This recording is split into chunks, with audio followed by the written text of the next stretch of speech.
The Woodcutter and the Christmas Tree. A short story by PJ Leonard. Part 2. Mr. Rollins didn't seem all that bothered about it. "Would you be a good sport and pick me out the next best tree then?" he had said. "One of my people will be there to pick it up tomorrow morning."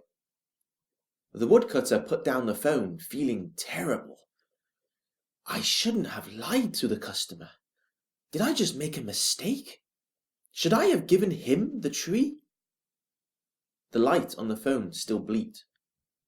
What have I done? I should have called her first. I could have checked to see if she was really making an order.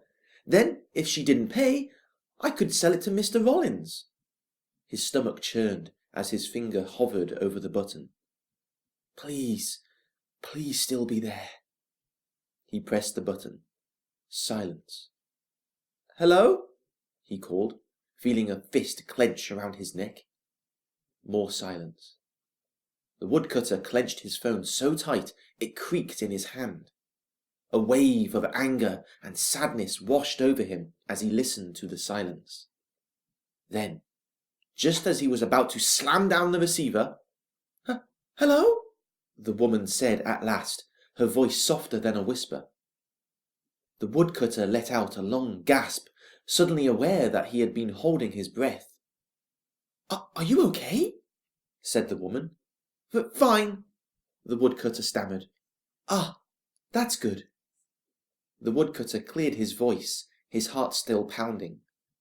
I just wanted to let you know that I checked the tree. Silence. Now it was her turn to hold her breath. It's still there, he said. Do you still want to order it? Oh, she sniffed. Yes, of course. Her voice shook. Was she crying? This really does mean a lot to her. I will need to take payment before I cut it down. Would you prefer to pay by cash or... The woodcutter nearly leapt out of his seat as the receipt printer by the phone whirred into life and printed off the payment for an online order. Ah, it sounds like you've just received it, said the woman. Is everything in order? He looked over the receipt. The price, the details, everything was correct. This is fine, he said. He'd half expected something to go wrong, or she'd be really slow in deciding how to pay. Let's see, so you'd like to collect it? Wait, this says midnight tonight. Yes, but I'm already closed, said the woodcutter, wondering why on earth he needed to explain something so simple. I'm going home soon. You'll have to wait until tomorrow. Sir, I beg you, said the lady, speaking quickly as if short on time. I know that this is sudden, but my friends really need to see this tree tonight. It means everything to them. But a tree, said the woodcutter. Ma'am, I love trees. That's why I'm here. But I cannot imagine a time when anyone would need a Christmas tree at midnight. It would all make sense soon, she said. Please. The woodcutter looked at the clock on the wall. 8:30 p.m.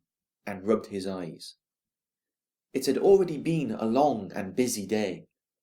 Home was too far away to just go to and then come back in time for midnight, but the idea of waiting around in this cold shed for another 3 hours made him shiver. I was planning to have a nice hot stew tonight too. But he was curious now. What would he see at midnight? And he just had to know what this strange lady looked like in real life. Fine, he said at last, but I will wait until midnight only, not a minute later. If the clock strikes 12 and you aren't here, I'm leaving. Understood? Of course, said the lady softly. And one final thing. What?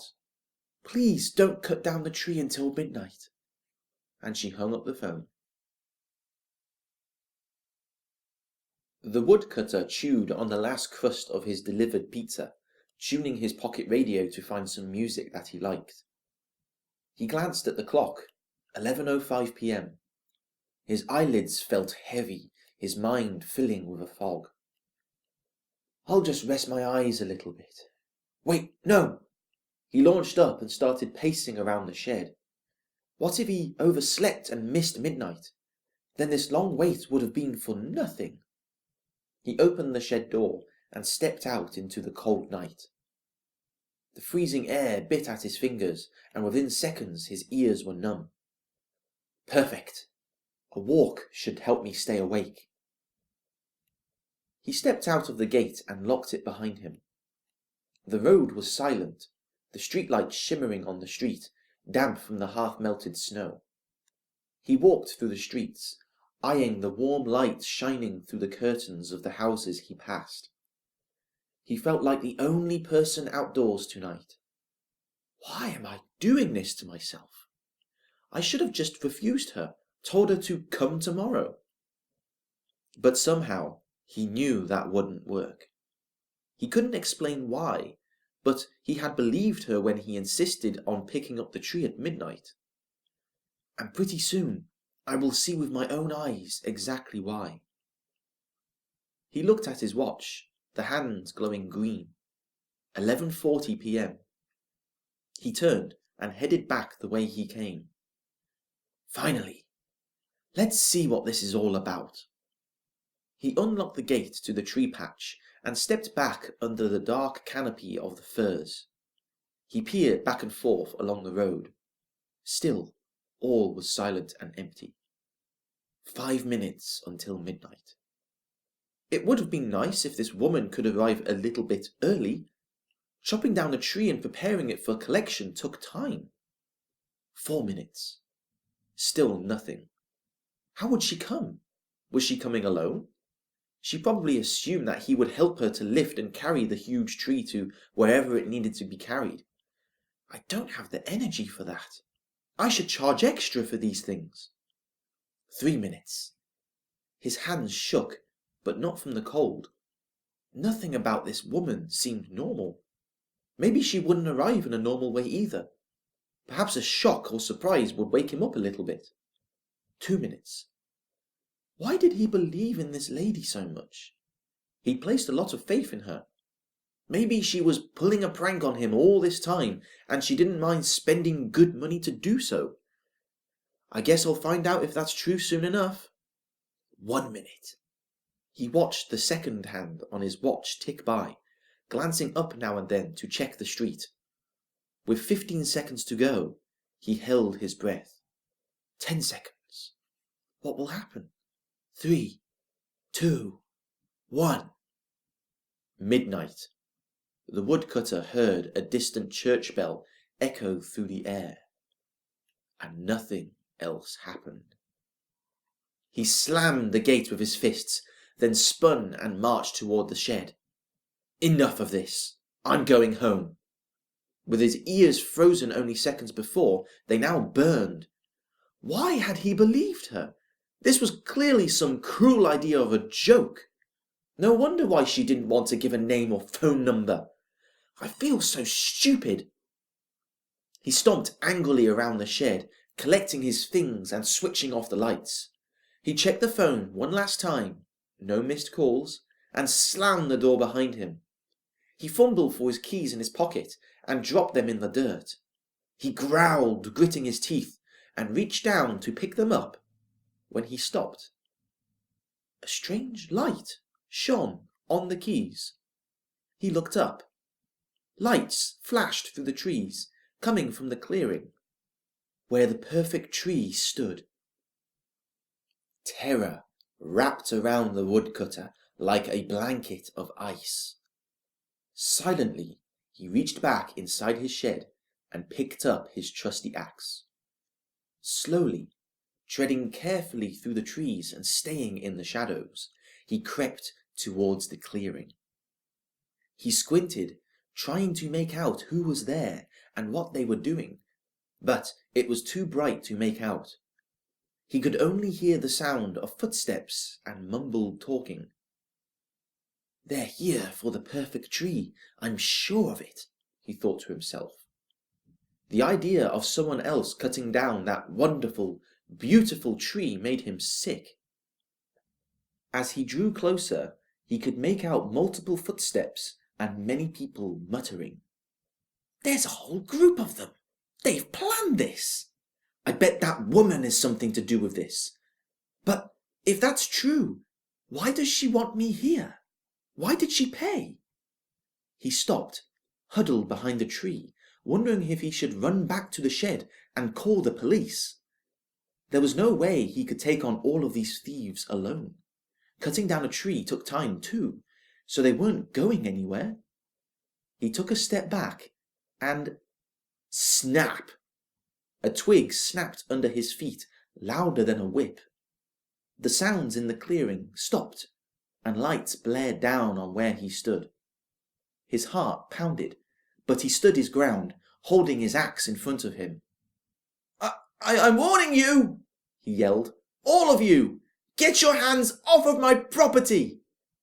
Someone stood before the light, shining a silhouette. The woodcutter shielded his eyes, but couldn't make out a face. The figure walked towards him, holding something in his hands. "Get back!" said the woodcutter, brandishing his axe. "I'm warning you! The figure kept walking until he stood right in front of him. At last, the woodcutter could see his face. The first word that jumped to his mind was tired. Purple bags hung under his bloodshot eyes, and his beard looked as scratchy and unkempt as the bristles on a broom. His clothes were covered in stains and tears. The woodcutter could tell instantly that this man had no home to go to, tonight or any night. And yet, this homeless man was smiling. In his hands was a red bauble, shining in his hands like a polished apple. "You must be the woodcutter," said the homeless man. His voice was raspy but clear. "We've heard so much about you." You have?" "Of course," he said, smiling wider and revealing his yellow teeth. "And we all just want to thank you." The woodcutter lowered his axe, but still held it tight. "Thank me?" he said. I don't understand." The homeless man turned and walked away. The woodcutter followed him into the clearing and dropped his axe at the sight.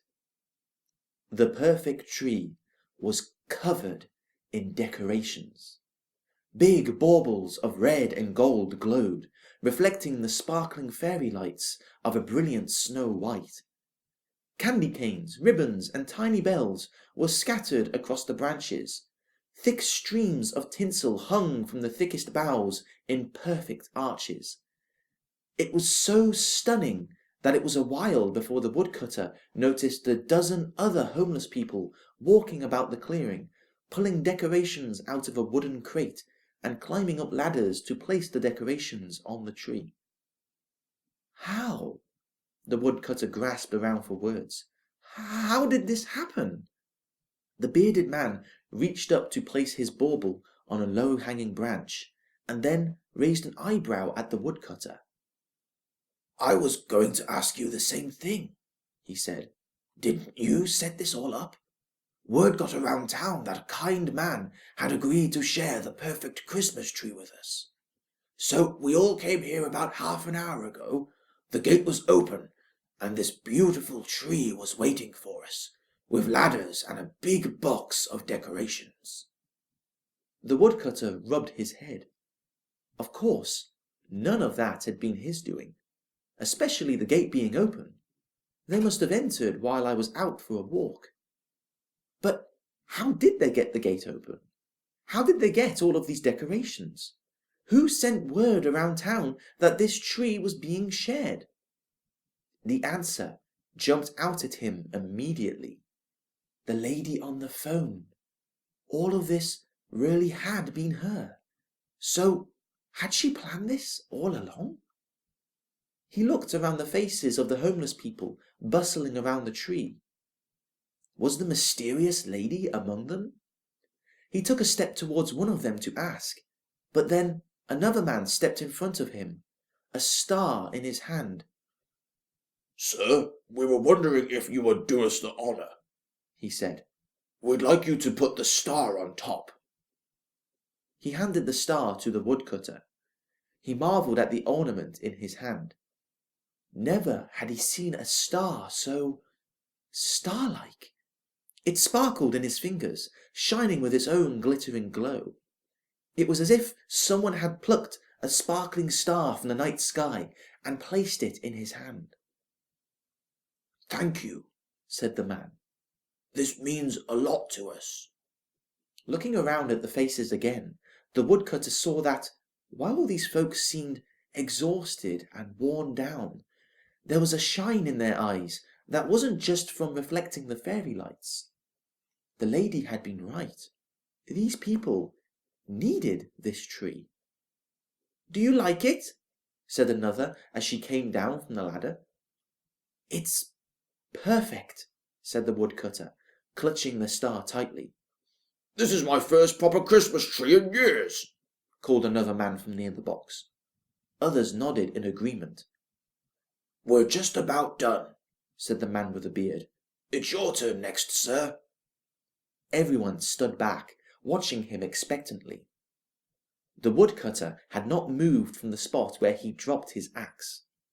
Some kind of balloon was swelling inside of him as he realized that he would not have to cut down this tree. The lady had bought it for this exact reason. He climbed the ladder, passing all of the immaculately placed decorations on the way. He'd have to keep the gate open for other visitors now, not just for people to buy their own tree, but for those who couldn't and would share this tree. This must have been what the lady wanted. And as he placed the star at the very top of the tree to a round of applause, the woodcutter realized that that was what he wanted as well. He climbed down and stepped back and admired the tree.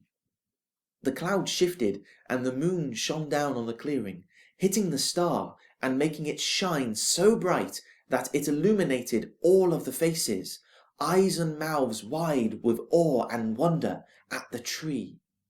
Their tree. Before, it had been the perfect tree. Now it was the perfect Christmas tree. The end.